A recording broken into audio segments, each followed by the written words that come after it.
கும்பகோணத்தில் சாலையின் குறுக்கே பிளக்ஸ் பேனர்களை வைத்து அட்டகாசம் செய்த இளைஞர்களை தட்டி கேட்ட காவலரை கையை உடைத்த சம்பவம் அதிர்ச்சியை ஏற்படுத்தியுள்ளது. இந்த தாக்குதலில் ஈடுபட்ட அருண் என்பவர் தாவேகா வார்டு உறுப்பினர் என்பது குறிப்பிடத்தக்கது.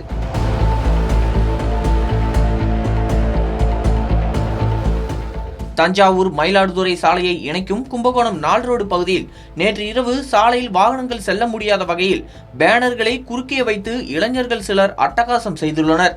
அப்போது அந்த வழியாக ரோந்து சென்ற காவலர் தேவேந்திரன் அவர்களை கண்டித்து சாலையின் குறுக்கே வைத்திருந்த பேனரை அகற்ற முயன்றபோது பைராகி தோப்பு பகுதியைச் சேர்ந்த அருண், காளி என்ற இருவரும் தேவேந்திரனை தாக்கியதில் அவரது வலது கையின் மணிக்கட்டு பகுதி எலும்பு முறிந்தது.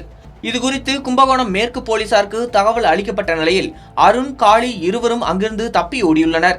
பின்னர் சம்பவ இடத்திற்கு வந்த போலீசார் படுகாயமடைந்த தேவேந்திரனை கும்பகோணம் அரசு மருத்துவமனைக்கு அழைத்து சென்றனர். தொடர்ந்து மேல் சிகிச்சைக்காக தஞ்சாவூர் அரசு மருத்துவக் கல்லூரி மருத்துவமனைக்கு அனுப்பி வைக்கப்பட்டார்.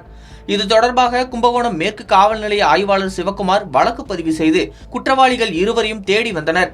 இதையடுத்து தலைமறைவாக இருந்த காளியை கைது செய்த நிலையில் மற்றொரு குற்றவாளி அருண் கும்பகோணம் நீதிமன்றத்தில் சரணடைந்தார்.